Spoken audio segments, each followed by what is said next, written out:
ne devez pas croire à la spiritualité ou à aucune religion aveuglement, ou que vous devez croire en tel ou tel Dieu, ou en tel ou tel messager. Vous devez faire l'expérience vous-même.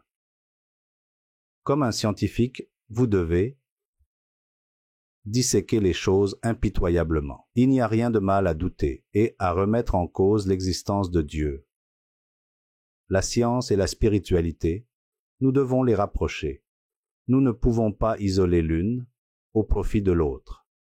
Par exemple, si vous menez votre vie normale, quotidienne, vous allez au bureau, au travail, dans vos affaires, en vous disant que tout n'est qu'une question d'argent, argent, argent, de choses, matérielles, du plaisir et du confort. Il n'y a rien de mal à tout cela. Mais tant que nous ne préparons pas notre esprit et ne dépassons pas cette préparation pour pénétrer dans le monde spirituel et le bien-être émotionnel, comment pourrons-nous changer notre conscience? Si vous ne croyez pas au monde spirituel, ce n'est pas grave non plus, mais croyons-nous tous en la conscience et en notre capacité à la changer pour la rendre de plus en plus raffinée. Maintenant, une personne qui médite et une personne qui ne médite pas, vous pouvez voir ces différences de conscience, une fois qu'elles sont connectées à une machine fMRI et surtout, lorsque vous plongez profondément dans la méditation et atteignez un état de subconscience profond. Vous pouvez voir le changement dans le fMRI, montrant comment les ondes changent également. Et c'est une expérience très facile que chacun peut réaliser si on est vraiment très intéressé à étudier la façon dont la conscience évolue à chaque méditation. Et allez-vous atteindre le même niveau de conscience supérieure? Non, pas vraiment.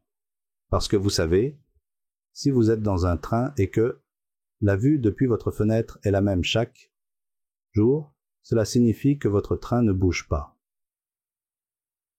C'est la même chose avec la conscience.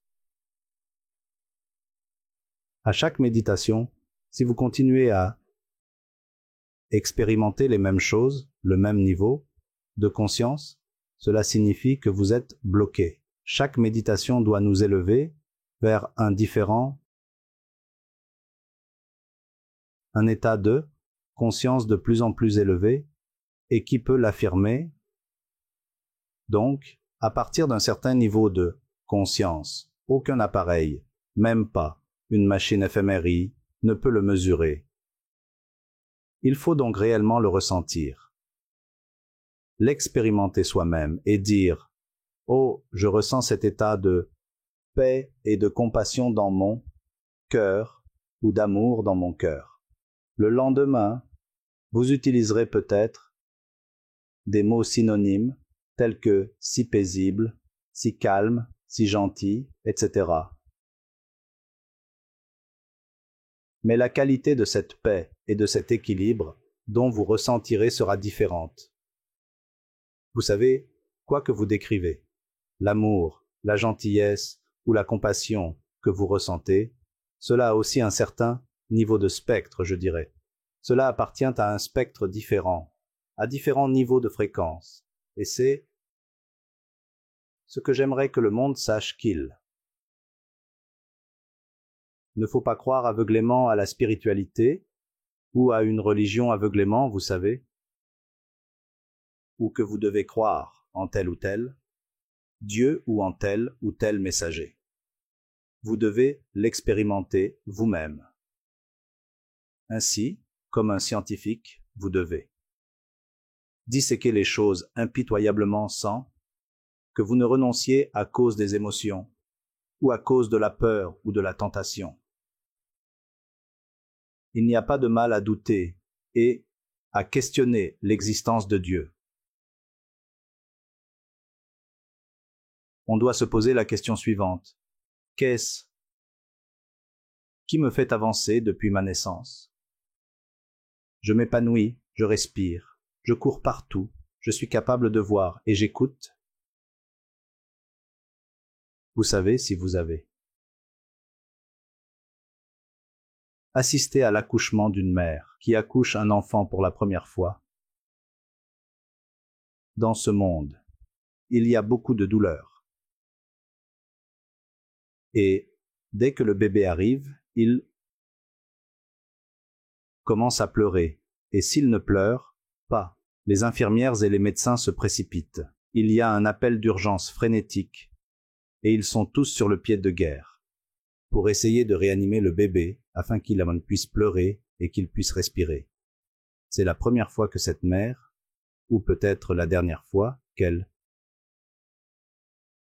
sourit lorsque le bébé pleure. Par la suite, à chaque fois que le bébé pleure, la mère aussi s'énerve en disant « Que puis-je faire maintenant ?» Mais ce premier cri est le signe d'une certaine vie qui s'est manifestée. Et cette vie reste avec nous, là. Force qui nous donne la vie. Elle est avec nous jusqu'au dernier moment.